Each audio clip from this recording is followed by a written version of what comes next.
जय माता दी दोस्तों, स्वागत है आप सभी का हमारे चैनल ट्रैवलिंग विद में। दोस्तों, आपने कभी न कभी मैहर का नाम तो सुना ही होगा। जी हाँ दोस्तों, जहाँ पर स्थित है दुनिया के इकलौते माँ शारदा माता का खूबसूरत मंदिर। इसके साथ ही दोस्तों, माँ शारदा माता को जो मैहर में स्थित हैं उनको माता सती की 51 शक्तिपीठों में से भी जाना जाता है। इसके साथ ही आज की इस वीडियो में हम बात करने वाले हैं कि कैसे आप मैहर पहुंच सकते हैं, शारदा माता के दर्शन कर सकते हैं, कैसे आप रोपवे से आप ऊपर मंदिर तक जा सकते हैं, मैहर के आसपास के कौन से ऐसे मंदिर है जहां हम दर्शन कर सकते हैं। इसके साथ ही वहां रहने की क्या व्यवस्था है, सस्ते में होटल या धर्मशाला हमें कैसे मिलेंगे, इसके साथ ही गाड़ी की पार्किंग की क्या सुविधाएं हैं, और भी जितने भी सवाल आपको माता रानी की यात्रा से रिलेटेड हैं आपको इस वीडियो में मिल जाएंगे। तो दोस्तों, बस आप जल्दी से मैहर की अपनी इस यात्रा को बना लीजिए, क्योंकि सबसे कम बजट में आप मैहर की यात्रा कर सकते हैं। इससे सस्ती यात्रा आपको शायद ही कहीं करने को मिलेगी। आखिर में मैं आपको बजट भी बताने वाला हूं, तो साथियों जल्दी से आप तैयारी बना लीजिए। हर कोई इस बजट को अफोर्ड कर सकता है। तो चलिए जल्दी से वीडियो को स्टार्ट कर लेते हैं। तो दोस्तों, सबसे पहले बात करते हैं मैहर पहुंचने की। तो अगर आप ट्रेन से आना चाहते हैं तो आपको मैहर रेलवे स्टेशन आना होगा। खुद का रेलवे स्टेशन है तो आपको कोई दिक्कत नहीं आने वाली है। देश के हर बड़े शहरों से मैहर के लिए ट्रेन मिल जाती है। लेकिन दोस्तों, अगर आपके शहर से मैहर के लिए ट्रेन नहीं मिल रही है तो आप कानपुर सेंट्रल या प्रयागराज जंक्शन आ जाइए, फिर वहां से आप बस द्वारा मैहर पहुंच सकते हैं। अब बात करते हैं, अगर आप फ्लाइट से आना चाहते हैं तो नजदीकी एयरपोर्ट है खजुराहो का। आप खजुराहो एयरपोर्ट आइए, फिर वहां से आप बस द्वारा मैहर पहुंच सकते हैं, जिसकी दूरी लगभग 105 किलोमीटर है। दोस्तों, अब बात करते हैं, अगर आपको खजुराहो के लिए फ्लाइट नहीं मिल रही है तो आप लखनऊ एयरपोर्ट आ जाइए, फिर वहां से आप ट्रेन द्वारा मैहर पहुंच सकते हैं। तो हर तरीके से मैहर पहुंचने के ऑप्शन है। बसेस की बात करें तो मैहर के आसपास के बड़े शहरों से बसेस भी डायरेक्ट मैहर के लिए चलती हैं। तो अगर आप मैहर के आसपास रहते हैं तो आप बस द्वारा भी पहुंच सकते हैं। इसके साथ ही अगर आप प्राइवेट कैब या टैक्सी खुद की लाना चाहते हैं तो आप आराम से लाइए। पार्किंग की कोई दिक्कत आपको मैहर में नहीं आने वाली है। कई सारी दुकानें हैं प्रसाद की, वहां आप अपनी गाड़ी पार्क में लगा सकते हैं। प्रसाद लीजिए, दर्शन करिए, फिर वापस गाड़ी लेकर चले जाइए। तो पार्किंग की कोई दिक्कत नहीं आने वाली है। सारे तरीके मैंने आपको बता दिए हैं, जिस तरीके से आपको कन्वीनियंट लगे आप पहुंच जाइए। दोस्तों, मेरे अकॉर्डिंग अगर बात करूं तो अगर आप 2-3 दोस्त लोग हैं तो आप ट्रेन से ही आइए। आप मैहर रेलवे स्टेशन आ जाइए। बाहर से आपको 15 से 20 रुपए में ऑटो मिल जाएंगे जो आपको मंदिर तक आसानी से छोड़ देंगे।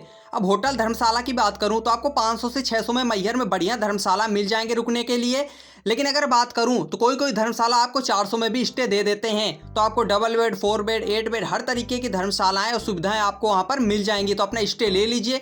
लेकिन अगर आप नहीं रुकना चाहते हैं, होटल नहीं लेना चाहते हैं, तो आपको कई सारे सुलभ कॉम्प्लेक्स मिल जाएंगे। वहां पर आप अपना स्नान कर लीजिए, फिर इसके बाद आप चले जाइए प्रसाद की दुकान में, वहां पर प्रसाद ले लीजिए और वही दुकान पर आप अपना सामान, जूता चप्पल जमा करके निकल जाइए माता के दर्शन के लिए। अब माता रानी के दर्शन करने की बात करूं तो आपको लगभग 1063 सीढ़ी चढ़कर माता के भवन तक पहुंचना होगा। तो बस आप माता का जयकारा लगाइए और सुंदर नज़ारों को देखते हुए माता के भवन तक पहुंच जाइए।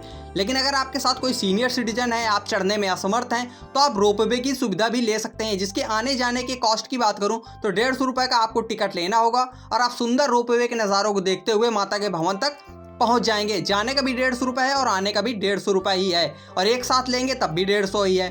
तो आप कोशिश करिए कि आप 150 रुपये का टिकट ले लीजिए और जाइए भी रोपवे से, आ जाइए भी रोपवे से।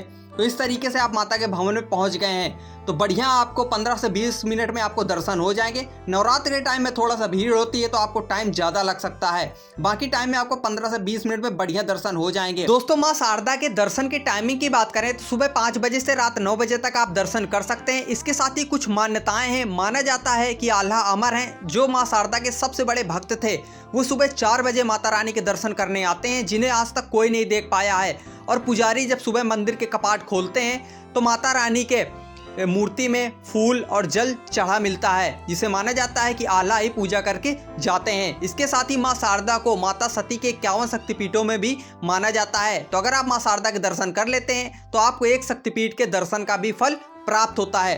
तो आप माता रानी के दर्शन आपको हो गए हैं, आप नीचे आ जाइए। खाने की बात करें तो वहाँ पर आपको 120 रुपये से 150 में बढ़िया खाने की थाली मिल जाएगी।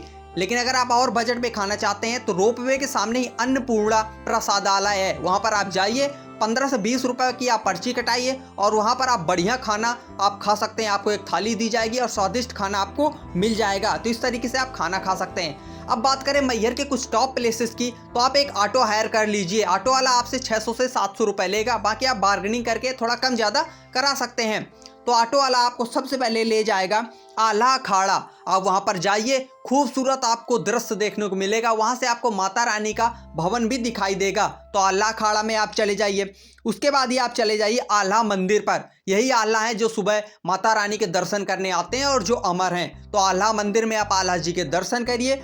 फिर वहां से आप निकल जाइए बड़ा अखाड़ा मंदिर पर। यहाँ पर आपको भगवान शिव की बहुत बड़ी शिवलिंग देखने को मिलेगी और अंदर आपको 108 शिवलिंग देखने को मिलेंगे। तो उनके दर्शन करिए और फिर वहां से आप निकल जाइए बड़ी माई मंदिर पर। दोस्तों, माना जाता है कि ये माता शारदा की बड़ी बहन थी और जब तक आप बड़ी माई के दर्शन नहीं करते हैं, शारदा माता की आपकी ये यात्रा अधूरी मानी जाती है।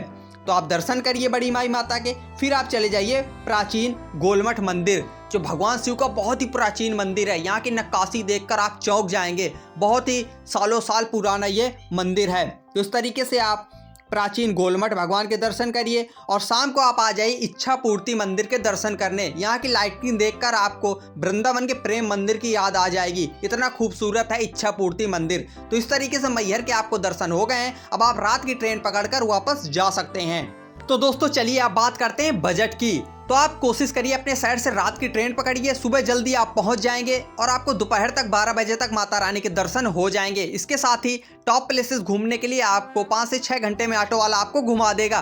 तो एक दिन में आप माता रानी के दर्शन करके शाम को वापस लौट सकते हैं। इस तरीके से अगर बात करूं तो अगर आप 600 का ऑटो भी लेंगे, 2 लोग रहेंगे तो 300 ऑटो का हो गया। इसके साथ ही 400 रुपये आपका खाने का हो गया।